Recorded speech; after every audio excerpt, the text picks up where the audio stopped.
This is Gareth Southgate, and this is the Three Lions podcast.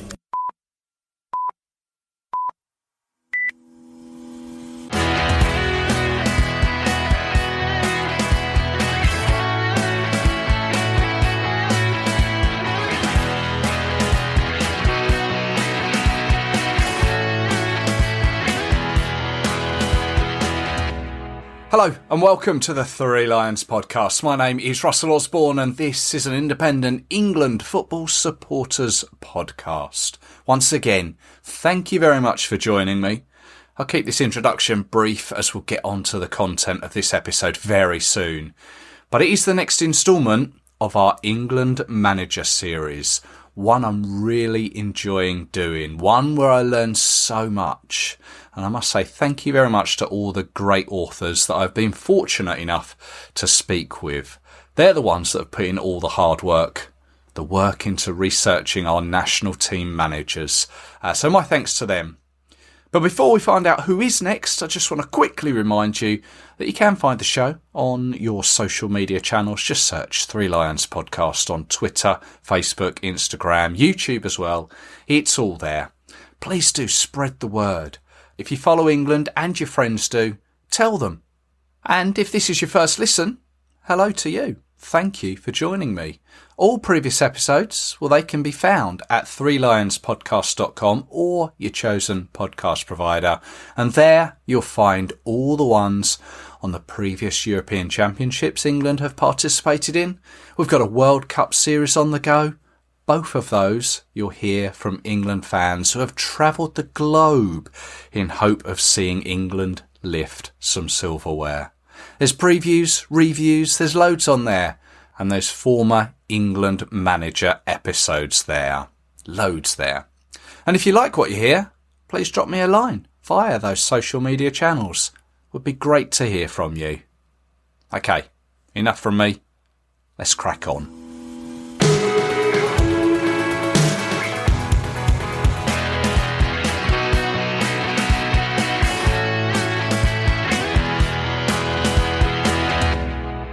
Now, regular listeners will know that in this England Manager series, we've covered Sir Walter Winterbottom, Sir Alf Ramsey, Don Revie and Ron Greenwood. And fifth in line to the throne, as it were, was Bobby Robson. And he was the first England manager that I remember, and like many others, will have like a distinct affection for, I think would be a fair thing to say. I'd like to welcome to the Three Lions podcast, author of the book Silver Linings, Bobby Robson's England. Hello to David Hartrick. Hello there. Hello, thanks for having me on. No, more than welcome. Thanks for taking the time to. So the book Silver Linings, I've read it. I've got it in front of me. I really enjoyed it. Let's start. How did it come about? I've always been a huge Bobby Robson fan. He was the first England manager I remember. Mexico '86 was sort of my formative football watching experience when I was 7. And then they always say the World Cup closest to your 10th birthday ends up being your favourite. And that was, of course, 1990. So I was hugely imprinted by that England side and by Bobby Robson. And I've collected a load of books, autobiographies, magazines, all sorts from that era. And I had this great sort of repository of research. And I thought it was finally time to do something with it. And I've read all the Bobby Robson books, and all of them, they don't skip over the England time, but they're covering so much ground that it basically zeroes in on a couple of things, which is Mexico '86, the abuse after Euro '88, and then a bit of Italia '90. And I wanted to tell the whole story because there's actually quite a bit more to it than that. And it just, as with lots of people, COVID happened, lockdown happened, and I needed something to do. So I thought, right, now is the time. Yeah, no, it's as I say, it's a great book and focuses in on his time as England manager. And as you've mentioned there, a couple of things that will cover especially the abuse that he got through the media, and it would appear that we are of a similar age, and I remember some of those headlines, but we'll get on to that as sure as the chat goes on. I mean, let's start at the very beginning. Bobby was born 18th of February 1933. It's well known he sort of came from that northeast area, County Durham. Footballing wise, he started his career at Fulham, which is obviously quite a distance from his home. The then manager, Bill Dodgin, was in charge of Fulham then and enticed him down. And he scored a fair few goals for Fulham and he transferred to West Brom and then went back to Fulham. So he had time playing league football for Fulham and West Brom and for England was capped 20 times. He scored 4 times and he was part of the 1958 World Cup team, but injured when 1962 came around. Have you come across much of his playing time?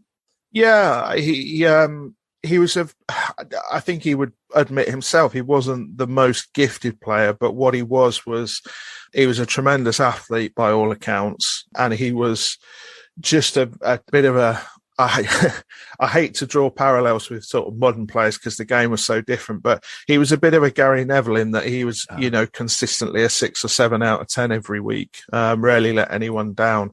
But what's quite interesting is there's a couple of things from his younger life that stayed with him throughout his career. So he comes from that mining town and it's quite a tight community, and it really taught him the value of speaking to people and knowing how to deal with people and just having a great deal of humanity for people of all people who come from wherever. And as a player, that industriousness and that workmanlike quality saw him immediately earmarked for better things by the FA. Because even in his time as a player with Walter Winterbottom, he had him and Don Howe on coaching courses before coaching courses sort of existed. And, Winterbottom trusted him. He was, even as a player, he had Bobby Robson going out and scouting his opponents for him because he trusted his opinion. And the FA had him quietly working away on projects, and he sort of became almost like a de facto advisor at one point. So he was sort of groomed for an international manager's job way back at the start of his career. And I think that's one of the reasons why, when we get into it, why he always felt the weight of the position, why he always felt it was sort of literally the most important job in the world. Yeah. I mean, it's actually quite amazing, really, when I've looked back over the previous managers, just how much influence Walter Winterbottom had, being the first manager, but on all the subsequent managers. And he, like Winterbottom, I think it's important. He was really ahead of his time on a lot of things. It was Winterbottom that was trying to get club managers and coaches to understand the value of training and then understand the value of training with the football instead of running up hills, basically, and working on technical aspects of the game. And he was a big one for trying to get people to expose themselves to different forms of football, because English football and the FA just believed they were leading the world regardless of whether that was actually the case or not. And it wasn't the case. And Winterbottom put in structures and framework. He wanted, even when you go back to a concept of something like under 21 football, Walter Winterbottom was desperate to introduce different tiers of English international football. He wanted a B team and he wanted an under 21 side so that he could go and view players, so that players had the experience of pulling on an England shirt. And of course, Alf Ramsey comes in, and Alf Ramsey has absolutely no interest in anything other than the first team. And you can't, look, he won a World Cup. You can't knock that. But yeah, Winterbottom was a real trailblazer that, as often happens with England managers, not in this case we're about to talk about, but as often happens with England managers, it ended very badly. His time as England manager was, he'd run his race and he probably should have gone 2 years previously, in truth. But he had done so much groundwork and he had laid so many things down that we semi-take for granted now. Yeah, it's untrue. Yeah. Well, his first managerial job, after he'd been a player with Fulham, first managerial job really was with Fulham, although it didn't end particularly well. He was thrown in at the deep end as they were quickly relegated. And reading, I found out that he was sacked when he saw it on an Evening Standard placard outside Putney Station. He had a 3-year contract and he found out he'd been given the chop like that, which is, I mean, imagine it like that now. Yeah, and he was very upset about that. He would have quite happily seen his 3 years out at Fulham and taken a contract for a lot longer. He was very happy there. His family was very settled in the area. And he was pretty unfairly dumped as well, because there was a lot of circumstances around that season that were completely out of his control. And when you talk about modern football, when you talk about football being cyclical, there was a lot of financial issues with Fulham at the time. Right. And that's what brought about the downfall of that season. And, you know, that's what sort of prompted him to then go abroad for the first time. So for the first time, did he not go to Ipswich then? No, he had a very brief sojourn in management to, I think it was Canada, he took a team on over there who were relatively newly formed. Right. And he decided to go for it, basically. And it all turned out to be a little bit of a con job. He didn't get paid while he was over there, despite relocating his whole family. Yeah. He stuck at it for a couple of months and then ended up coming back when the situation just became untenable, because they, in a literal sense, you know, they had no money. But it was the first sign he was willing to move to further his career, put it that way. Right. Well, their loss would be Ipswich's gain, because the club who had previously employed a certain Alf Ramsey would then employ this future England manager. He spent 13 years at Ipswich, no league titles, FA Cup though, and of course the UEFA Cup, along with many top 6 finishes. I don't know if top 6 finishes were thought of as highly as they are now, but there was certainly a third and a second as well at Ipswich. He really cut his teeth there, I guess. He did a phenomenal job there. I mean, I think in 13 years, I think he signed 14 players total. And they ended up, I think the players they sold in that time, he ended up about £1 million to the good.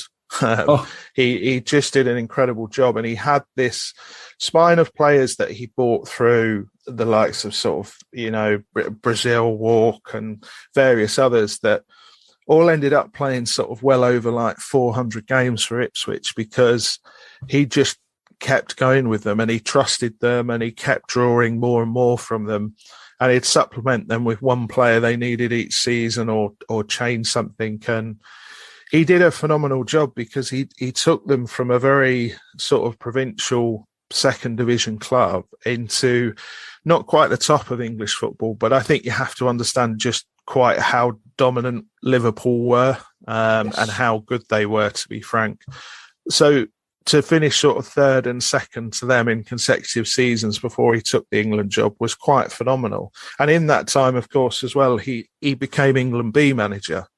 Ron Greenwood reinstated the B team for the first time since Winterbottom's days, and him and Don Howe took over the B team, and there was straight away there was a feeling that there was a succession plan there for the first time. And yeah, I think Ipswich was the perfect club for him at the perfect time, because there was a bit of a sense of just leaving him to do what he did best and giving him the time to do it.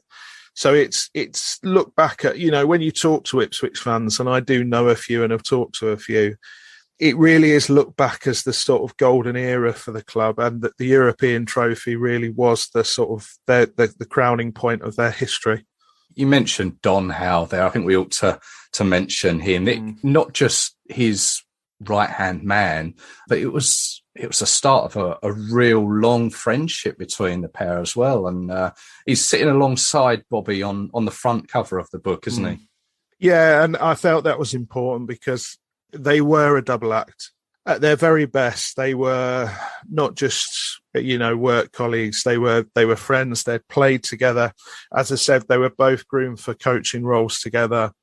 Howe had been he'd been a so-so manager, sort of jumping about from place to place a little bit. But But him and Robson together were a very, very good partnership. It seems trite to say it, but it's one of those partnerships where each knows what the other's thinking without actually saying it. And Robson, in all of his books, in all of his interviews, whenever whenever Don Howe's mentioned, Robson being Robson, he's no issue with saying, I love the man. I absolutely love the man. And he genuinely did. And Howe stuck with him through some pretty dark times and also enjoyed the highs with him. He was a pivotal figure during that time with England. But yeah, they had history going right back to West Brom. That's where they first played together, and then they started rooming together on England duty, and that's how the friendship was born. I see. Well, it was whilst at Ipswich that Ron Greenwood would take over from Don Revie as England manager. But when that happened, it was sort of really then, as first mentioned, that Bobby was maybe in the frame. I know as we've said that he's been spoken about in FA circles prior to that, but was that sort of the first time that he was possibly a candidate? No, Alf Ramsey thought that Bobby Robson was being groomed to take his job, and then Don Revie had a huge issue because he believed that Robson was the one they wanted to take over and not him. And he actually tried to leverage that situation at one point. So he was always there or thereabouts, but Ron Greenwood was the first of the two before him. Greenwood came along and actually embraced it and said, well, yeah, let's get this man involved. He understands the system. He understands the framework. Took him on as England B coach, and he really became a little bit of a de facto member of the backroom staff. Greenwood spoke to him a lot, used him as a sounding post a lot. Greenwood's time, as I'm sure you know, was quite up and down, and there was the famous time he offered his own resignation on the plane, etc., and was talked out to it eventually. But there was always the succession plan that it was going to be Bobby Robson next, and there was lots of people that wanted it. Jack Charlton was very keen for the job. Brian Clough, as we all know, was desperate for the job. But really, there was sort of only one choice for the FA, and that was to finally promote the man they'd sort of been working on since the 1950s. In sort of true FA style, the appointment of him was, what I read, was a little bit disjointed. Apparently, Ipswich announced their new manager before England even announced Bobby Robson. Yeah, well, it was the 1982 World Cup, and basically the FA party, when England had been knocked out, the FA party decided they were going to stay and watch some games and, I hate to use the words, but effectively have a little jolly up for a couple of weeks. And, the Ipswich couldn't afford to rest on their laurels. They'd known before the tournament that basically what was going to happen. So they had moved to bring someone in. So they effectively announced that Bobby Robson had left to take the England job before anyone else. And then the England party basically had to scramble and put together a press conference at a hotel and announce his appointment. And Robson didn't know it was being announced officially either. He was just coming back from the World Cup as a pundit and observer himself.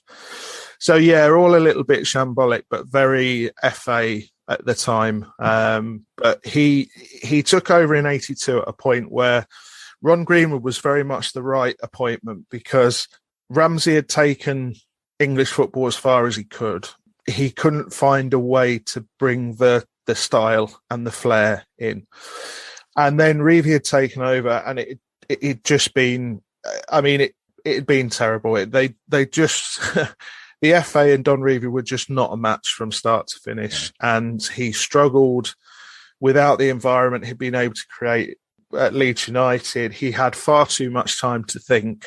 That's the reality for Don Revie. So he kept talking himself into things and out of things, and then he left. Ron Greenwood was very much a stable hand. He came in, steadied the ship, didn't do anything miraculous with the side, but he at least got back a tiny bit of belief, some form of stability, and just England had had a decade of being kicked in the tabloids, and he had managed to at least restore an ounce of pride. But then, of course, Robson comes in, and the first thing he does is drop two England captains, and that's when he feels the sort of full glare of the tabloids for the first time. That's right. I was going to say, it dropped Kevin Keegan, and what was the reaction of you mentioned the tabloids? How did they? It wasn't good. I think it was, I can't remember which way round it was, but Keegan was a columnist, I think, for the Mirror, and he'd just moved in quite a big scoop to the Sun. Forgive me if I've got that wrong. It might be the other way round, but he was a very big figure in English football, and his weekly columns, he was not shy of saying what he thought. He found out about being dropped not from Bobby Robson himself, which is something that Robson himself has admitted he got completely wrong. And Keegan was furious, absolutely furious. The other captain, Mick Mills, he'd been captain at the World Cup, and he accepted it in good grace, though he did have a little parting shot at Robson, it would be fair to say. But yeah, Keegan was furious, and he wrote a column, saying he would never wear an England shirt again, and he couldn't believe the way he'd been treated, and he'd given everything for his country. But the long and short of it was that Robson had been in and around the England camp over the 82 World Cup, and he felt that Keegan had been a little bit of a distraction because he was clearly injured, but he was desperate to play, and he was agitating to play, by Robson's account, and he felt it being a bit disruptive. And the fact he was now playing in the second tier with Newcastle, he just felt that he should no longer be an automatic choice for England, basically. And he didn't have the intention of ending his international career, but he just wanted to take him out the squad because he didn't feel he deserved his place, and he wanted him to rediscover the hunger a little bit to fight to get back in. And Keegan didn't take it very well, and never played for England again. But Keegan was a little bit of a volatile character. He could be, and the tabloids, obviously, the Sun, I think it was, that Keegan was writing for, were sort of raging about it for a few days. But there are other newspapers, when you read through the coverage, that said, well, yeah, it's a brave decision, but it's probably the right one. But yeah, it was quite an interesting introduction into picking an England squad. Well, that coupled with his first game, which was to Denmark, where they drew 2-2. Apparently the Danes were the better team. Very much so, yeah. But along with that, he had the unfortunate or the misfortune of being England manager when hooliganism was following England by a considerable margin. It was to be a real steep learning curve for him. Yeah, it was.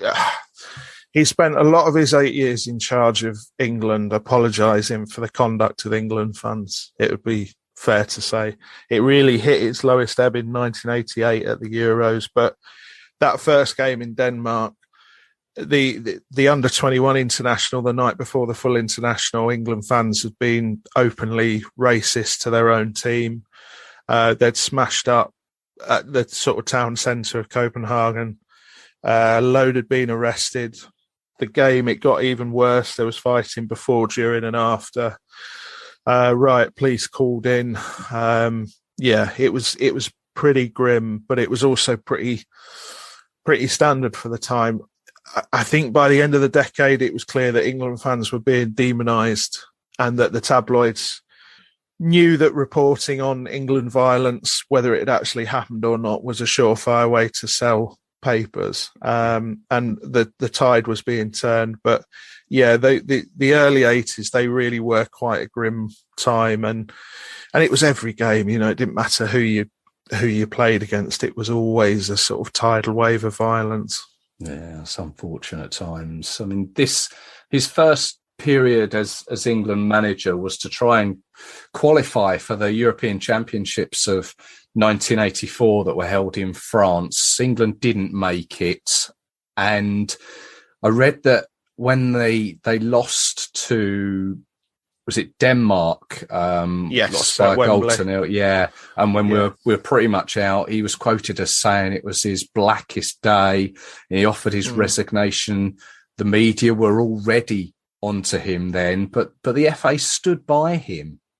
Yeah, there's a couple of different levels to that, because I think they stood by him because they knew what he'd done at Ipswich had taken time, and he was already changing the entire makeup of that squad. I forget the exact number, but he'd used a phenomenal amount of players in his sort of 18 months, 2 years in charge.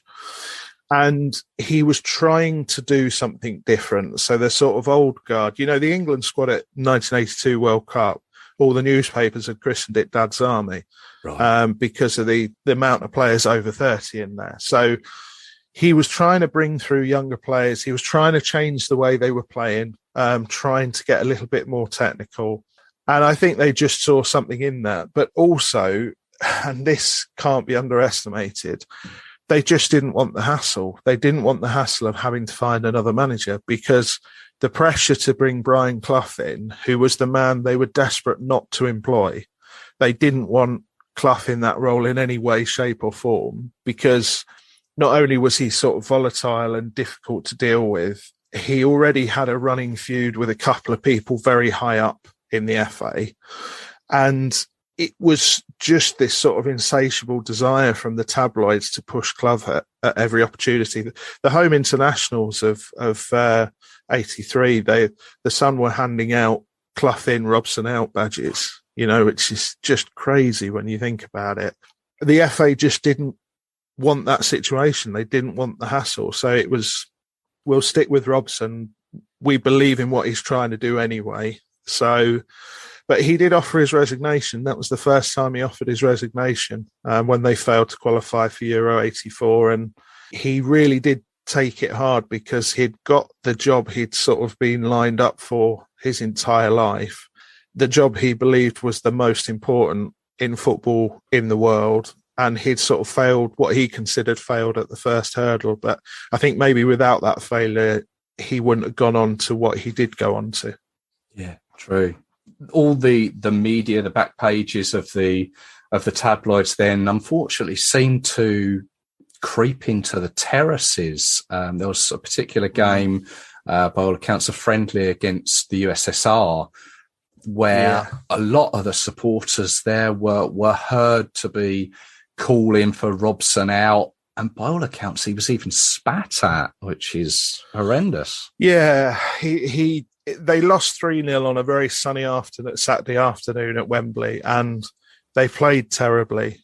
And they were about to go on a tour to South America, and he'd had to pick a slightly weird squad, because it seems remarkable, but back then, so the bigger clubs' pre-season tours or wishes around pre-season took precedent over anything England-wise.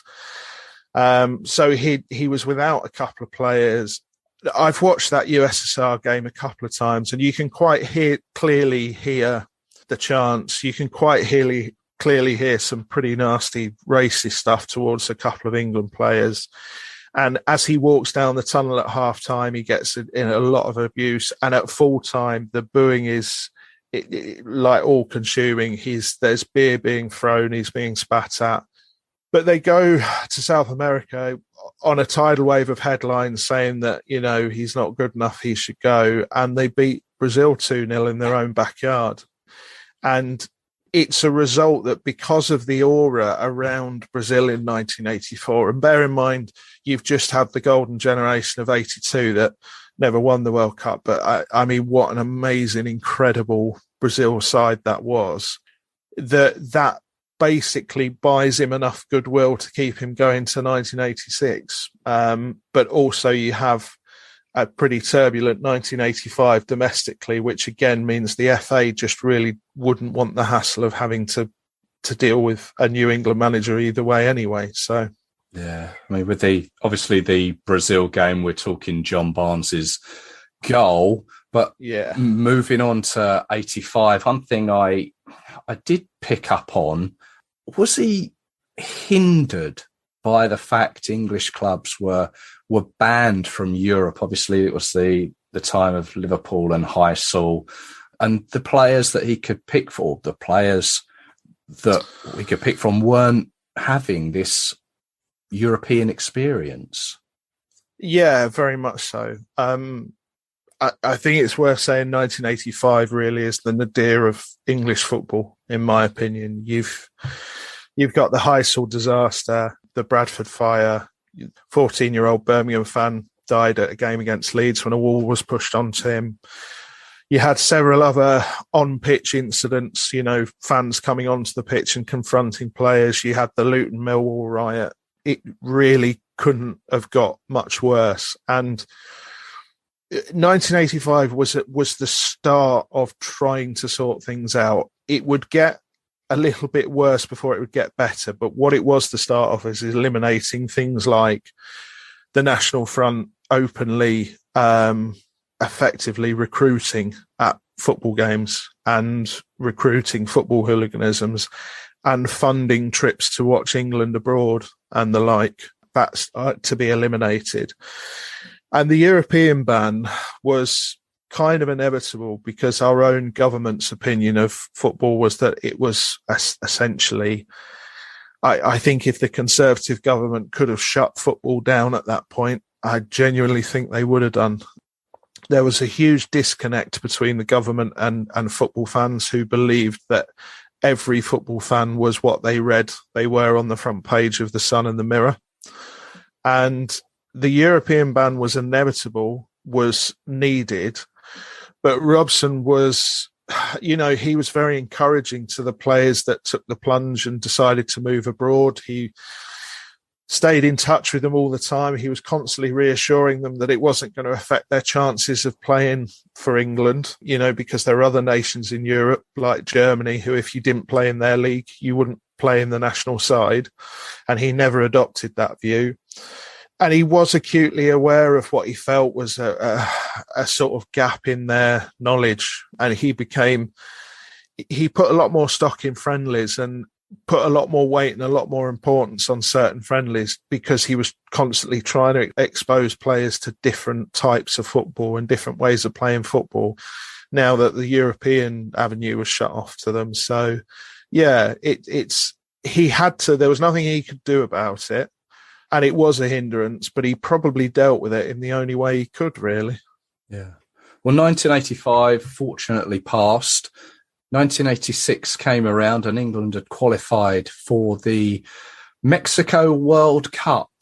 And again, reading in the book, I couldn't believe that he took some criticism from Alf Ramsey ahead of it. Yeah.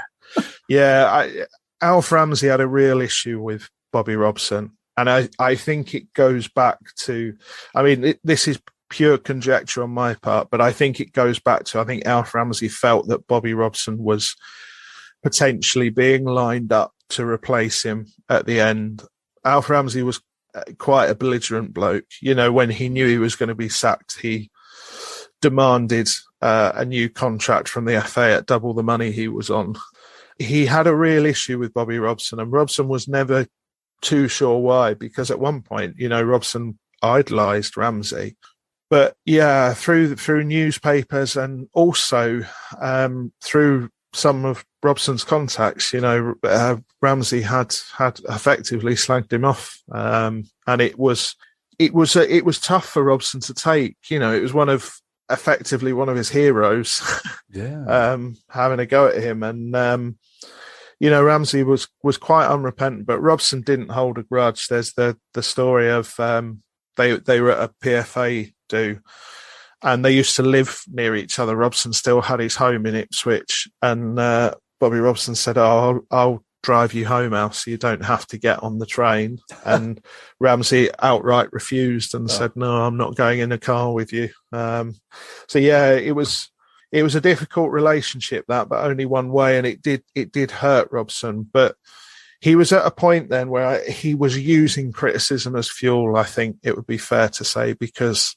it was so dark, English football at that point, and they were getting attacked for things that were completely out of his control. So he did try to create a little siege mentality if he could. He didn't go full Mourinho, but he did try to create a little bit of a siege mentality. And, you know, they went into that World Cup in pretty good fettle all in. You know, they were maybe not hopeful of winning it all, but they felt they had a good chance of going a long way.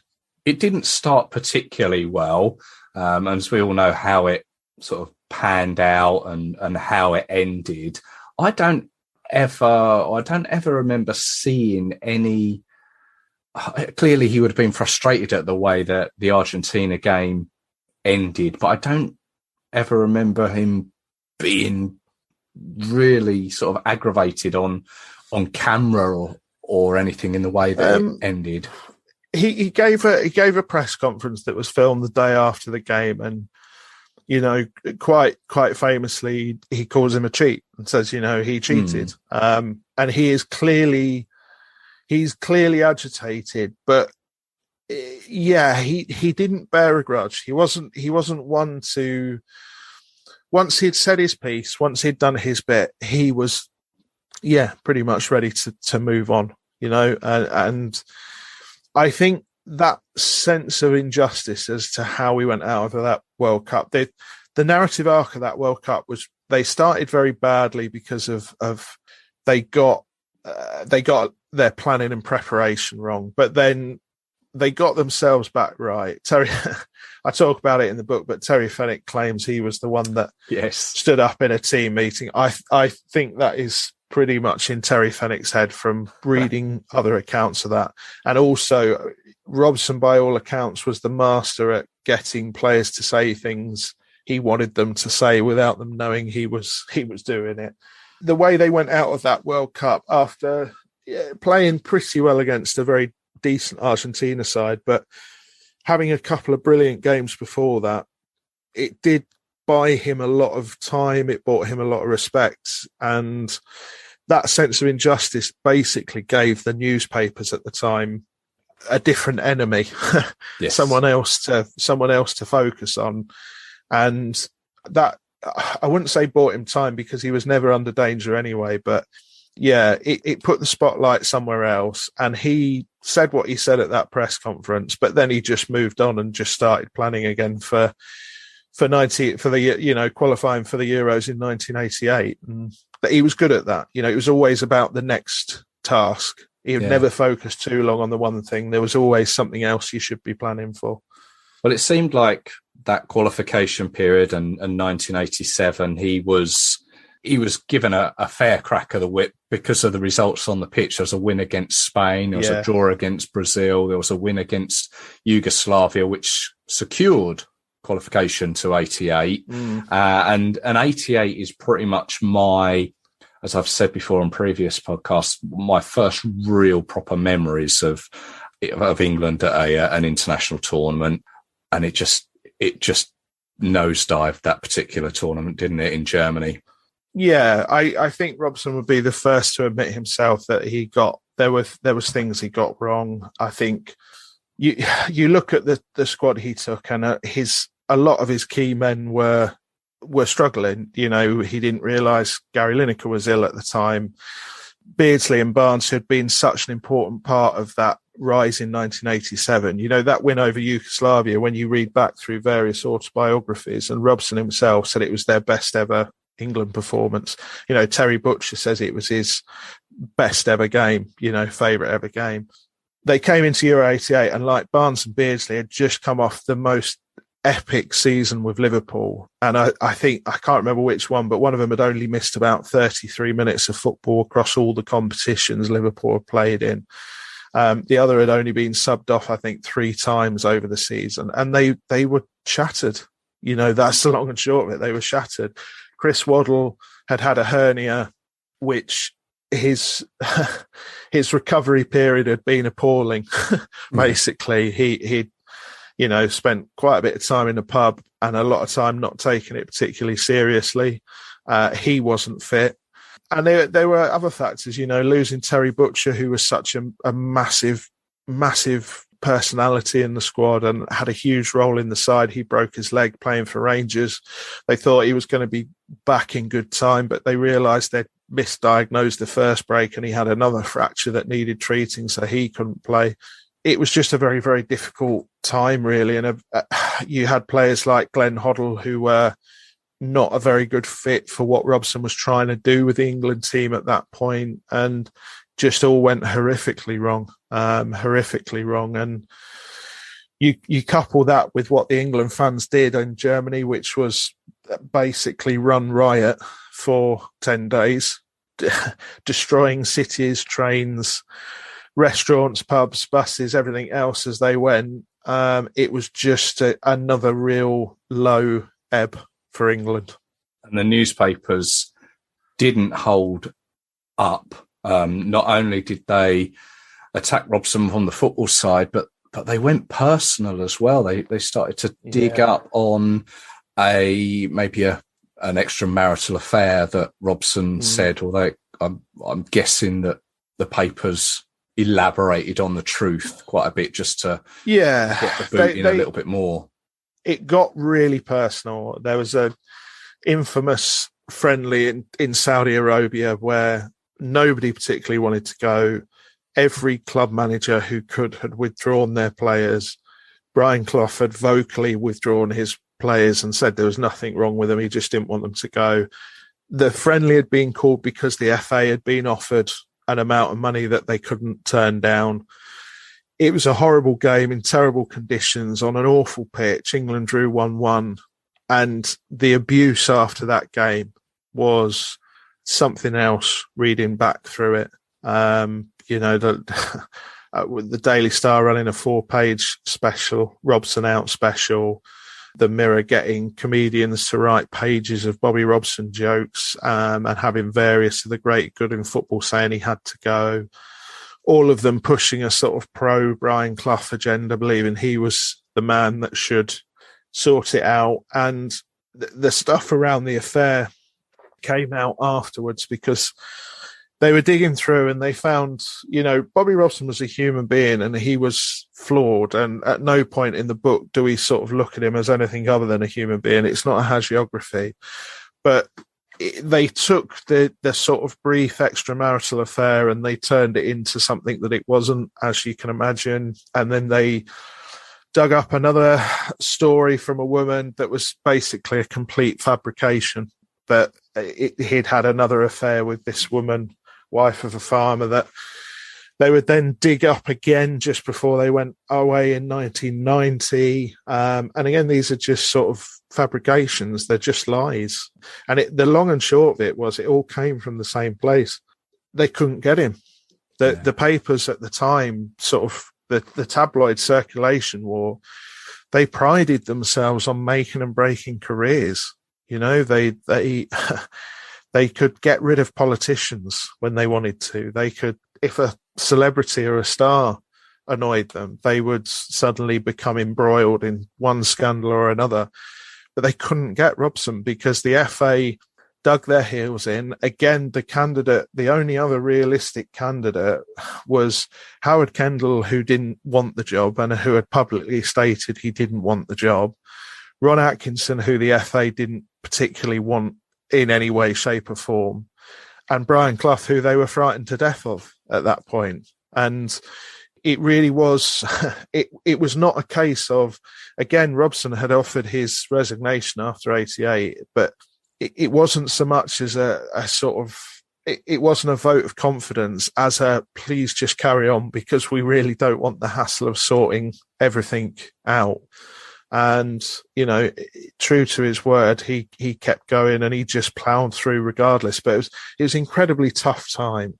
Yeah. You imagine the toll it took on his family, and he'd go to English grounds to watch games and he was being chanted at and shouted at.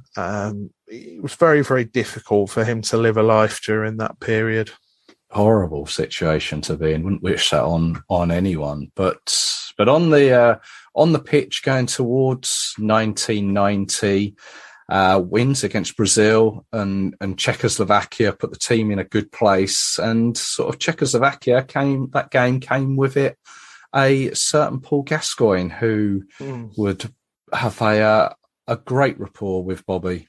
Yeah, well, the two warm-up games for Italia 90, he was incredibly frustrated because the FA only organised a couple of friendlies in 1990 to give him a chance to look at people. He wanted the first international break. They played no games. So all he could do was just have a bit of a get-together. And I think he took 35 players and just had a couple of days with them, but no actual games.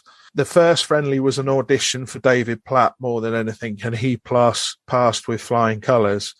Gazza had been around the England squad, and he'd had a couple of good games. He did in the infamous Terry Butcher blood game.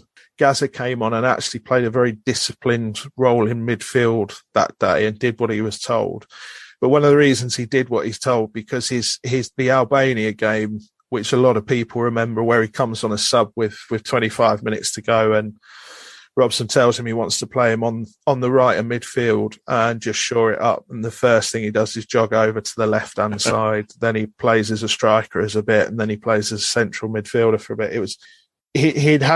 Robson loved him straight away, and he was well aware of what the talent was, but he just didn't know if he could trust him.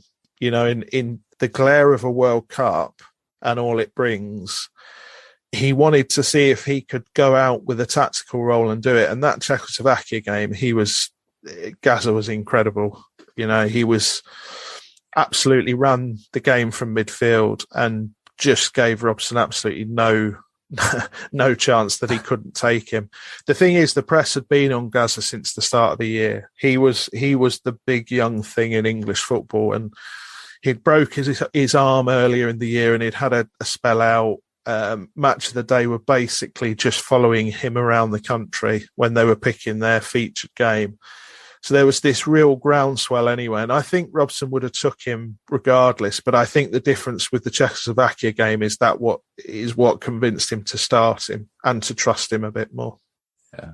Well, just before the team went to Italy, it was May time, and the FA, it had come to contract talks time. And it was then that the FA decided that there'll be a change after the World Cup, regardless of whatever would happen, because it coincided with PSV Eindhoven of the Netherlands approaching Robson about being their manager, to which he accepted. And from what I can gather, everyone tried to keep it a little bit quiet and away from the press and away from the team, didn't want to distract them before the World Cup came around. And then when it did come out, he was branded by the tabloids as a traitor. Yeah, so they'd spent 8 years telling him he should go, and then when he was going, they said he was a traitor. It was unbelievable. And how that had come about is PSV had made their sort of interest known, and he had decided that he wanted the job, but only if he was not going to have his contract renewed by England. He actually had a contract till 1992, but there was an agreement after the World Cup that they would essentially look at his contract again. Right. And he had talks with them, and they made it very, very clear that they wanted a change. They'd had enough of the newspaper coverage. Genuinely, that's the long and the short of it. Right. They'd had enough of the constant headlines. And Robson said, okay, that's absolutely fair enough. I'd love to continue. And he genuinely did want to continue, but he went and sorted himself out with the Eindhoven job. And I think when you look back at that time, the coverage he'd had, there was no way he could go and get another job in English football straight away, because I think the pressure and the attention would have just been absolutely ridiculous. And it wasn't fair to put that on any club, really. So he agreed to do the PSV job. Everybody had decided to keep it quiet. PSV had honoured it there, and they said they wouldn't announce anything or even talk about it till after the World Cup. But it leaked out via the FA themselves. There's a lot of debate as to who it was, but there was a couple who had a little bit of a grudge, it would be fair to say, towards Robson. And the papers ran it, and it led to a press conference. Literally, as the England team were boarding the flight, Robson gave a press conference just before they went to Italia 90 where he had to discuss that. He had to discuss the implications of one newspaper who were effectively saying he had taken a bribe to go to PSV. And also the weekend before, the fabricated affair that the husband of the woman involved had suddenly decided to come forward and tell his side. And allegedly the woman involved was writing a book all about her time with Bobby Robson. You'll be unsurprised to know that book never saw the light of day and doesn't exist in any form. So he gave a press conference and he did lose it. You know, quite rightly, he'd reached the end of his tether and he accused them of lying.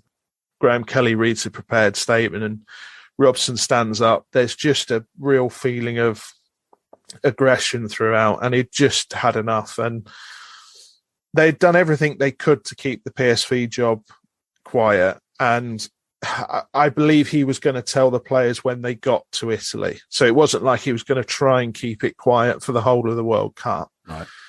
But they just left in like sort of tellingly farcical circumstances. And the players then get accused. When they get to Italy, they have a couple of weeks and a couple of friendlies, and then they obviously move up to their proper training base. The wives and girlfriends all go home because Robson had let them come out for the first week.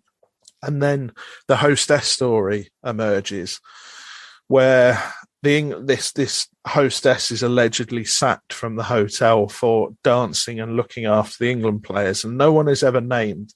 And the story itself is sort of a masterclass in saying everything without saying anything.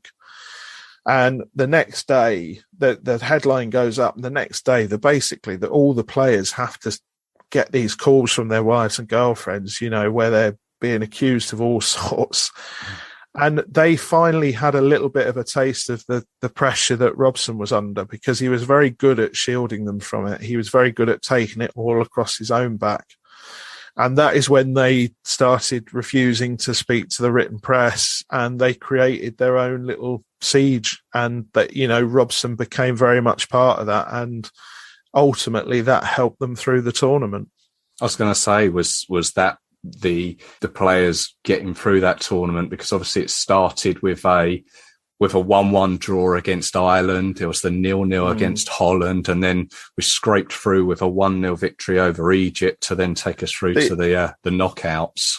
There's a flip round. When you read through the coverage, the 1-1 against Ireland is treated as if England have just lost 8-0. I mean, the outrage and the despair is just ridiculous. It's like knee-jerk, doesn't even begin to cover it. But then the 0-0 against Holland, bear in mind this is the Dutch side that took them apart in 1988 and properly took them apart. There is a real turn, and I think the written press have realised, you know, because a lot of this stuff isn't being written by sports writers, you have to understand. Right. A lot of this stuff is front pages, not back pages.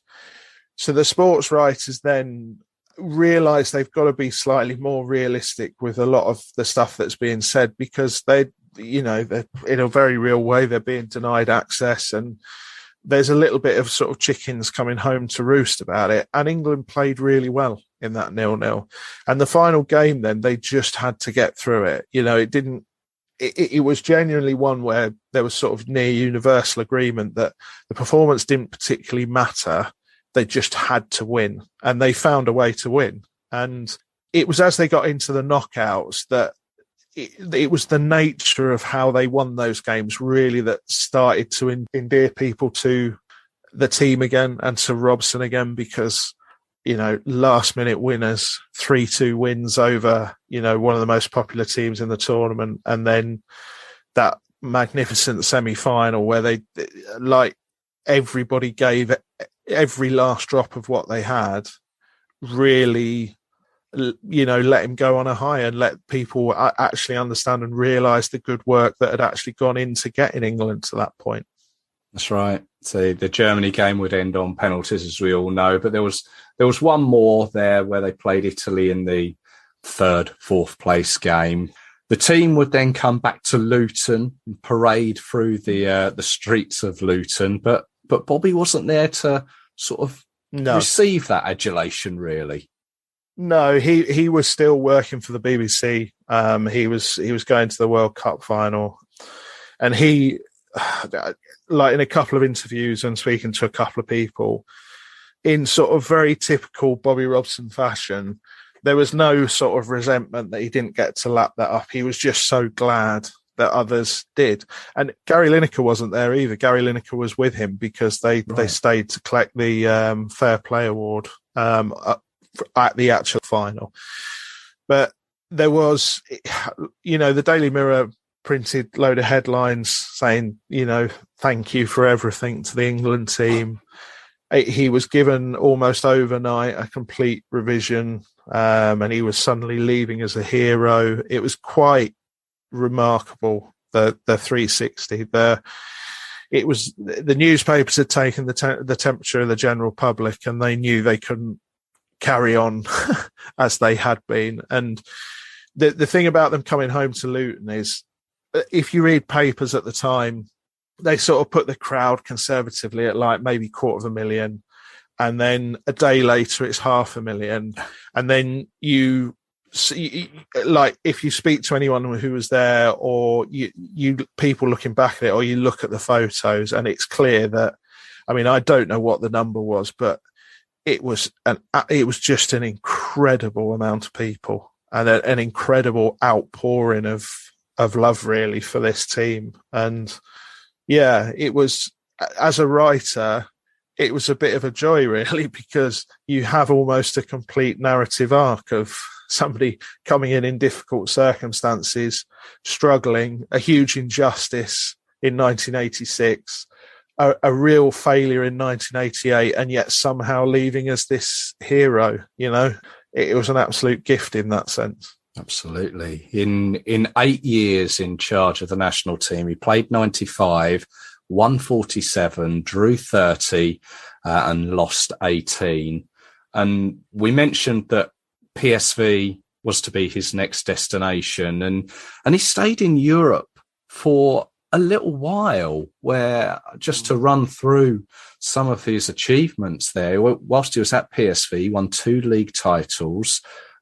He went on to Sporting Lisbon in Portugal, where, although, I mean, he was sacked when they were top of the league, but the main thing I think that he took from being at Sporting was he met Jose Mourinho, who at the time acted as his interpreter, and sort of followed him on his journey. And he would later say how much of an influence Bobby was on him, because he then took him to Porto in Portugal, where they won 2 league titles. There was the Portuguese Cup as well.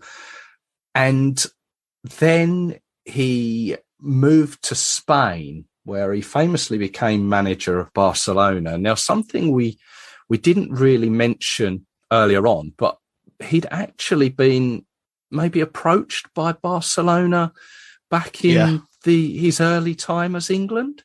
Yeah, he got approached a couple of times by Barcelona. He's a very holistic manager, and he wanted to play football the right way and do things the right way, and Barcelona were always incredibly keen. And by the time they finally got their man, Robson he'd worked with Romario, he brought over Ronaldo.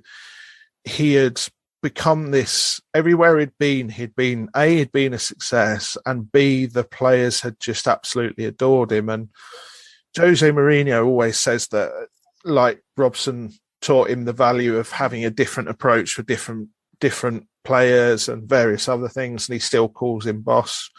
Pep Guardiola worked under him at Barcelona, and he said he taught him humanity, basically, not being robotic. And there are other players across that time, across Europe, who've gone on to things, who all are quite open in the debt that they owe Robson. And his time at Barcelona was quite difficult because, as is typical at Barcelona, there was an ownership struggle going on and an election. And when you actually dig into what he did there, it was quite remarkable, really. He they went through a real low, and he came back and ended up getting them into a real position where they could go on. He basically platformed them for really getting themselves together in the early noughties, which then led, 10 years later to bringing Guardiola in and going on from there. And he was sacked fairly unceremoniously as manager and moved into a technical director role. And there was a real tug of war in the club, because a lot of people were just desperate for him to stay because they believed in what he was doing. But the other side to all of this, the thing that's running concurrently, is he'd already battled cancer once at this point. His health had suffered, and he had a plate in the top of his mouth where the cancer had been removed. And the strength of character to just keep going. The thing about Robson, it was always about the work. It's always about the work, the next project, the next job. And he just kept moving forward throughout. And he had a lot of these setbacks. I think he would like to have been Barcelona manager for 3 or 4 years and really build something. But again, circumstances outside of his control dictated that couldn't happen. But yeah, what a legacy he left ultimately. I think he, by all accounts, really enjoyed his time abroad, probably away from the English press and that side of things. And he had another stint at PSV before, I think, the lure of maybe the Premier League and coming back home finally grabbed him when he came back to Newcastle United in September of 1999, where really I wasn't aware just how successful he was there, despite not picking up any silverware, regularly taking them to European football, UEFA Cup semi-finals. And he had real unfinished business there, because going right back to his days when he was a player, he ended up at Fulham because Fulham were the club who made a personal effort to sign him. He had a load of offers on the table, and he wanted to play for Newcastle United, but the offer was it wasn't derisory, but it just wasn't the right offer at the time. And it was almost like he spent his entire career with an itch he needed to scratch. And when he dropped Kevin Keegan, he went to watch Keegan later that season, because, as I said, he had no intention of shutting the door on Keegan. It was Keegan that shut that door. And he was spat at by the Newcastle fans. And it was a little bit of an aggressive situation, to say the least. And he felt he had a point to prove. He was always very proud of his history in the area and his upbringing. And I genuinely think it's probably at the time the only job that would have got him back to England. And yeah, he did incredibly well there. Again, it's one of those jobs where I think we get slightly trapped in football into thinking that only teams that have won something have had a successful season. Yeah. But particularly in modern football, there's this weird perception from a certain generation of fans that only if you win the Premier League title or win the Champions League, that's the only thing that qualifies as a success that season. And I can't get on board with that, because contexts are always so different. And, the FA Cup still means something to me. The League Cup, as a Brighton fan, if we won a League Cup, I would be beside myself. So I think you have to go back and look in context. And he went in there at a difficult time.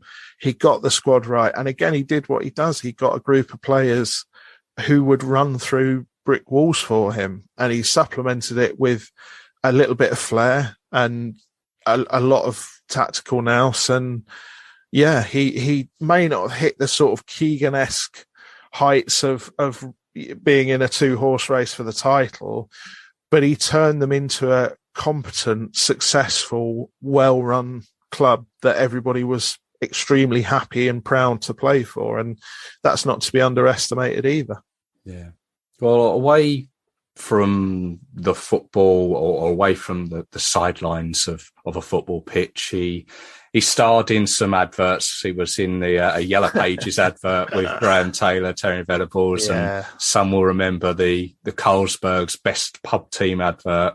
And then just going back a little bit, he was actually awarded the CBE in 1991 and then knighted in 2002, both of those for services to football. And as you've mentioned, his illness began to encroach on his life, shall we say. 2006 was the lung cancer, and there was a tumour on the brain. And then, unfortunately, his life was taken on the 31st of July 2009, aged 76. And it was such a loss. Yeah, it was a huge loss. I think he was not just one of. I mean, like, it's very subjective to say he's England's best manager when Alf Ramsey won a World Cup, but he's definitely in the conversation for on a lot of levels, and his context was very different to other England managers. And it was the way he approached his life. He was just, never mind football or being a manager, he was just one of the best gentlemen this country has produced. And you look at how he approached his illness when he got diagnosed. I think it was for the second or third time, and he was speaking to people at the hospital, and they needed £1 million to build a new ward to help with some cancer treatment.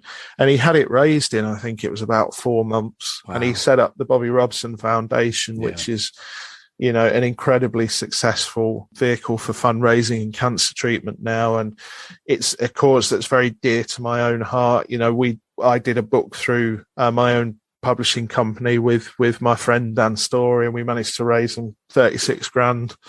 And it's a real legacy.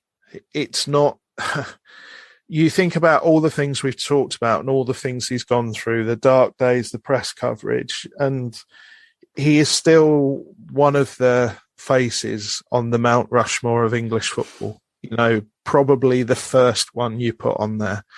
And it is just testament to, I think, more than anything else, to the fact that he was more human than other managers. I think Jose Mourinho and Pep Guardiola, and even if you look at some of the England managers we've had, Sven and even Glenn Hoddle, they occupy a little bit of a different space, whereas as Bobby Robson always felt like one of us somehow. Yeah. He always, there are so many stories of him taking the time to stop and talk to people, to people approaching him in a pub just to have a very quick chat with him. These are the days before mobile phones, so you couldn't get a picture, etc. But in the end, it would be them saying, I've got to go now, Bobby, because he was just so happy talking football and talking to people. And I just think his humanity constantly shines through more than anything else. Love that analogy of being on the Mount Rushmore mountain. I'm just thinking of who else would go alongside him, but that's clearly a story for another day. David, thank you very much for giving us your time. The book Silver Linings was published through Pitch Publishing, and it's I think you can grab it through their website and obviously through any good bookshop. I can highly recommend the usuals. It. Yeah. I mean, are you working on anything else? Yeah, I'm doing a follow-up on the Graham Taylor years, but I have no idea how or when that will come out, because there's a hell of a lot of research going into it. That's a book where there's very much two sides to every story, and it's trying to actually get to the truth of quite a lot of things on that one. So at some point that will come out, but God knows when. Well, keep us in the loop. Be great to have a chat about that one. Definitely. Thank you very much for your time. No problem. Enjoyed it. Thanks very much.